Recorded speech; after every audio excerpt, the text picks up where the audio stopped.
Hey guys, it's Aiden. Today, we're going to be talking about Super Smash Bros. Ultimate, the game that has currently taken over my life. I've just fallen right into the whole habit of unlocking characters and grinding for characters, and that's not a discussion for here nor there, but we are going to talk about Super Smash Bros. Characters, but the DLC characters, aka the characters you unlock with your wallet. So a while ago, before the final Smash Direct, I made a video giving my picks / predictions for the final Smash roster. None of them turned out to be correct, but I ended by saying there's a strong chance that these characters could turn out to be DLC. And I did believe that, but then they went and announced Joker. And I think for me and many others, that kind of threw our predictions, guesses, like pretty much everything we thought that the DLC pack would be, and just threw it out the window.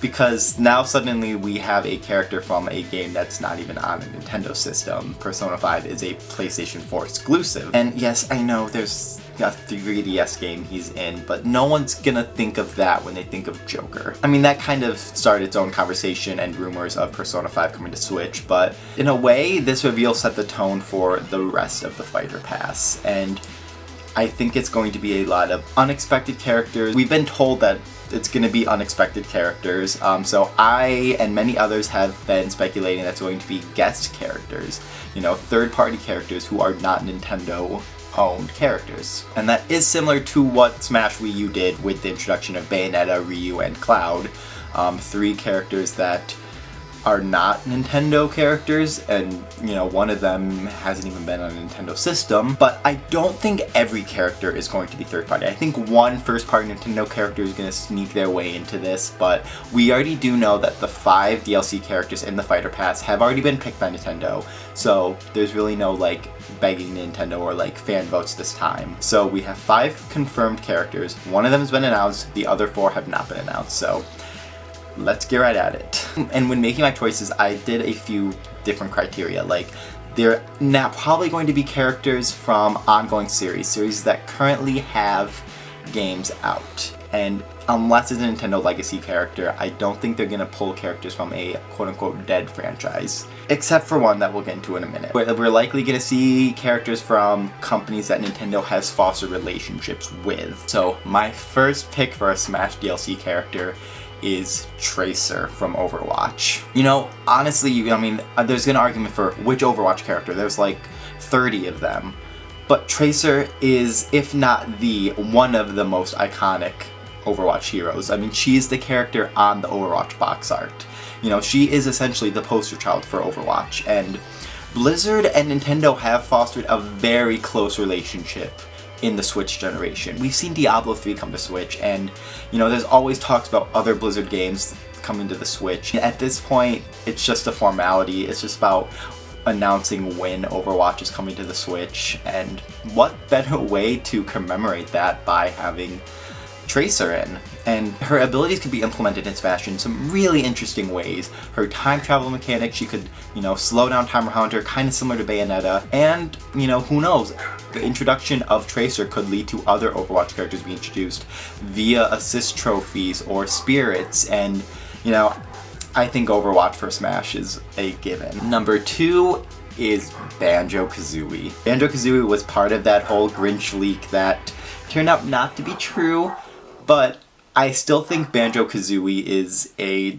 sure thing for this game. And, you know, looking at it now, it definitely does make more sense to have BanjoKazooie as a DLC character rather than included in the base game. At this point, they are the only third-party characters that are like really heavily associated with Nintendo that have yet to appear in Smash. When you have characters like Mega Man and Sonic, it just makes sense to see Banjo and Kazooie in there, especially with how important they were to the N64 generation. Now, there's been conversation raised about whether Nintendo wants a competing first-party property in Smash. I think at this point, no one really cares about that. Nintendo and Microsoft have forged a relatively friendly relationship this generation. We've seen it with crossplay being enabled across the Switch and Xbox, Nintendo and Microsoft making commercials together. Now that Nintendo and Microsoft are quote-unquote buddy-buddy, I think that has opened the conversation for BanjoKazooie to be included. I mean, Phil Spencer has said he would love for the characters to be in Smash. Let's be real,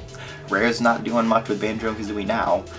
And, you know, who knows? The reintroduction of BanjoKazooie via Smash could lead to the development of a new BanjoKazooie game. And I just really believe that they're going to make it to Smash, and I really do believe that they make more sense as DLC characters. This pick is kind of a curveball, kind of an out of nowhere pick, but I think Ezio from the Assassin's Creed series, I think he's got a good shot of being in there. Ubisoft and Nintendo, like with Blizzard and Microsoft, have been forging a close relationship with Nintendo. They've made a game exclusive to Nintendo Switch, which is none of the third parties have done. While you could make the case for one of the Rabbids being involved, I think Ezio makes the most sense. As a fighter, he brings a new set of skills and different flavors, you know, being someone who's more stealth focused, but a different kind of stealth than Snake. He's got the hidden blades, and he'll be a fast character, and, you know, he would be a very athletic character to use in battle, so I'm imagining a lot of mobility, a lot of jumping, a lot of air time,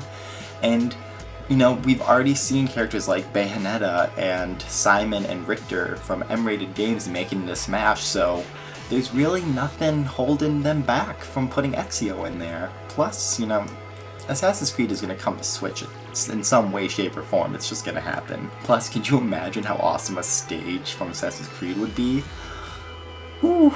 And the fourth and final character is one that I already talked about in my previous Smash video, but I still think Captain Toad is coming to Smash. At this point, Toad is really the only iconic Mario protagonist who hasn't become a fighter in Smash. I think that really lends itself to Toad becoming playable in Smash. There is the fact that Toadette is a major spirit in World of Light, but I really don't think the DLC characters are going to factor much into World of Light, so I don't think that that doesn't matter. Plus, since each character comes with their own stage, I think that could have some really awesome potential for what we could see from Captain Toad. Captain Toad is known for its kind of blocky, like Rube Goldberg-esque stages, so I really would love to see that translated into a Smash Brothers stage. Plus, you know, I know that the two characters in one thing is kind of the Ice Climber shtick, but I would love to see it replicated in Toad and Toadette. Like I said before, there's always a question of how you reconcile the fact that he can't jump in-game. In a game like Smash where jumping is very important, but the developers can figure that out. Then they already picked the characters, so when they picked Captain Toad, I'm sure they thought of that. I just think that Captain Toad has become such a fan favorite character that I think his inclusion is going to be a no-brainer. As I alluded to earlier, each spider pack is going to have a character, a new stage, and a whole bunch of new music. So we're going to see a lot more content added to Smash over the next couple years, and I'm so excited. I cannot wait to see what kind of stages and music we get from Persona, and then to see what other characters and franchises get pulled into Smash. Like I said, I stand by my predictions. I know people really, really, really want Sora in Kingdom Hearts, and I love Sora, and I would love him in there, but Square has been kind of stingy with what it's put into Smash in terms of music and spirits. You know, outside of having Cloud and the Midgar stage, Final Fantasy isn't really represented at all in that game. I'm just kind of wary of how much they're willing to play with Nintendo on this game, which is really a shame. I think there's some potential from some other upsets in there, but I stand by my predictions, and I just can't wait to see what we get in Smash, what Smash is going to look like 2 years from now. That's it for today. If you have any predictions or desires you want to see for Smash DLC characters, let me know, and I'll see you next time. Bye!